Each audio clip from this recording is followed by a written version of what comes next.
अस्सलाम वालेकुम। ड्रामा से ये लेक्चर जरूर आखिरकार उस मोड़ पर आ ही गया जिसका हम सबको बेसब्री से इंतजार था। माहीन जान चुकी है सारी हकीकत कि राहम बिल्कुल बेकसूर था, लेकिन अब उसको पछताने का क्या पता चलने का कोई फायदा नहीं। लेकिन माहीन को अपनी गलती का बुरी तरीके से एहसास हो चुका है। इसके अलावा अली नवाज ने दिल से ऐमन को अपनी बहू तस्लीम कर लिया। वो सीन बहुत ही जबरदस्त थे। जो डायलॉग ऐमन और उसके ससुर के दरमियान थे, अली नवाज बहुत ज्यादा जज्बाती हो जाता है और साथ साथ ऐमन का शुक्रिया अदा भी करता है कि मेरे बेटे से बेलौस मोहब्बत करने से तुम्हारा शुक्रिया। और वो बहुत खुश होता है कोई है उसके अलावा उसके बेटे से बेहद मोहब्बत करता है।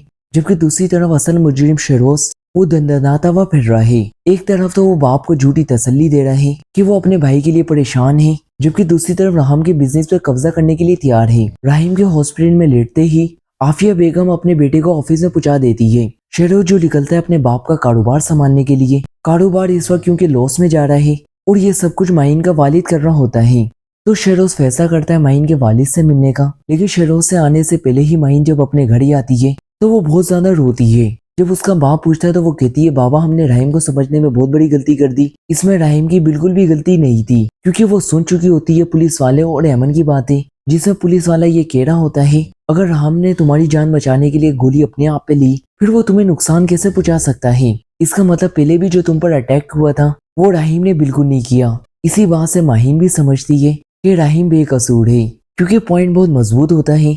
मीर गुल फजर को जब ये बातें अपनी बेटी से सारी पता चलती हैं तो वो भी बहुत शर्मिंदा होता है, क्योंकि उन लोगों ने राहिम पे भरोसा ही नहीं किया। इतने में शेरोज वहां पे आ जाता है।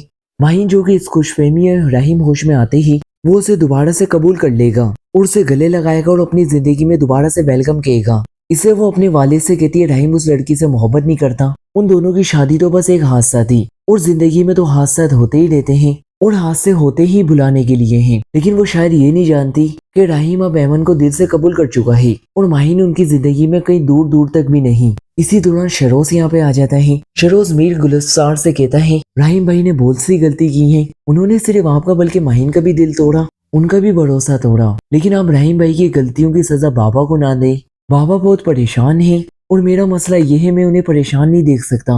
शाहीन तो बहुत स्मार्ट बन रहा होता है। मीर जुल्फकार अब सब कुछ जान चुका है, माहीन उसको सब कुछ बता चुकी है। इससे वो शरोज से कहता है शर्मिंदा तो हम हैं राहिम पे एतबार ना करके। उनकी बातें सुनकर शरोज की आंखें खुल जाती हैं। फिर मीर जुल्फकार कहता है आज के बाद तुम लोगों को बिजनेस में मेरी वजह से कोई मुश्किलें नहीं आएंगी। अब ये सब कुछ तो माहीन की वजह से हो रहा है कि वो सच्चाई जान चुकी है। लेकिन शरोज अपने बाप पर यही साबित करेगा उसकी काबिलियत की वजह से मीर जुल्फकार ने अपने फैसले वापस ले लिए हैं।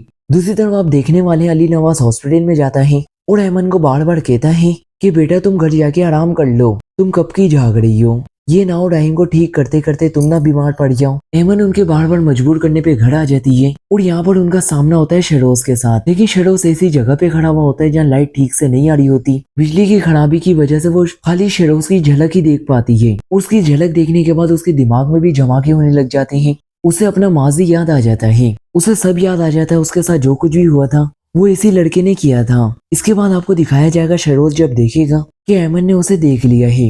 जैसा कि हम लोगों ने डीजर में देखा, शरोज ऐमन के मुंह पे हाथ रख के उसे खींच के ले जा रहा होता है। लेकिन दोस्तों ऐसा बिल्कुल भी नहीं होने वाला। ये शरोज का खाली ख्याल होता है। क्या ऐमन ये सोचे अब भी ये मेरे साथ यही करेगा। ऐमन भाग के जल्दी से अपने आप को कमरे में बंद कर लेगी। शरोज इस बात का इरादा कर ही रहा होगा कि अचानक से वहां पर कोई और आ जाएगा, जिस वजह से शरोज वहां से चला जाएगा। ऐमन यहाँ से फौरन ही तैयार होकर हॉस्पिटल में आ जाएगी। अब आफिया बेगम और शरोज के गिरगेरा तंग होने वाला है, क्योंकि जब दोनों मुकदमात की तहकीकात होगी तो कड़ियां जाकर एक ही जगह मिलेंगी और आफिया बेगम का चेहरा सब पर बेनकाब हो जाएगा और फिर शरोज की हकीकत भी पता चल जाएगी कि अपने ही भाई की पीठ में जूड़ा घोंपने वाला कोई और नहीं बल्कि शरोज है। शरोज को इस बात पर बिल्कुल भी अफसोस नहीं होता कि राहम हॉस्पिटल में इस हालत में है। उसे तो बस ये खुशी होती है कारोबार पे उसका कब्जा हो रहा है। लेकिन अब ऐमन बहुत ज्यादा परेशान होती है। वो हॉस्पिटल में जाती है, बेहोश पड़े राहिम का माथा चूमती है और बहुत ज्यादा परेशान होती है कि अब वो क्या करे, क्योंकि उसे पता होता है राहिम तो बिल्कुल भी बेकसूर था। अब शरोज को देखने के बाद उस पर यह हकीकत पूरी तरीके से महम हो जाती है कि पुलिस इंस्पेक्टर बिल्कुल ठीक कह रहे थे कि राहिम बिल्कुल बेकसूर है। अब नाज़रीन देखते हैं राहिम के होश में आने के बाद जब ऐमन उसको सब कुछ बताएगी कि मेरे साथ जो कुछ हुआ था मुझे पता चल गया है, वो सब कुछ तुमने नहीं बल्कि शरोज ने किया था। तो राहिम उसे बताएगा मैं सब कुछ जानता था, लेकिन मुझे सिर्फ तुम्हारा भरोसा जीतने का इंतजार था। जबकि दूसरी तरफ माहीन जब राहिम के सामने आएगी, क्या राहिम उसे दोबारा से कबूल कर लेगा। آپ لوگوں کی اس بارے میں کیا رائے ہے کمنٹ سیکشن میں ضرور بتائیے گا۔